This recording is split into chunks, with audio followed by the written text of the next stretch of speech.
Welcome, my dear friends. I'm inviting you for this technical series on electroplating and the phosphating, generally metal pre-treatment.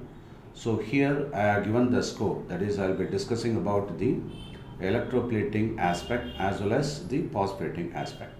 And prior to that, that is what kind of pre-treatment and what kind of cleaning, de-rusting, de-greasing, all these things should be done. So all these things will be explained in detail in my subsequent videos.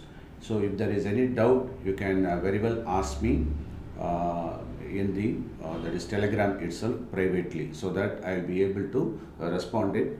And if it is lengthy, I'll be able to give a detailed notes or a detailed video on your doubt. Okay, so get it clarified as and when required. And if you are not in a position to listen to my class online, the best thing is all these are recorded so that you can use it later, but try to complete within 1 month. Okay, so thank you very much. May God bless you, and you will be having a very good successful career and business opportunities in metal pre-treatment. Okay, thank you very much. So with the God's blessing, let us start this today's class.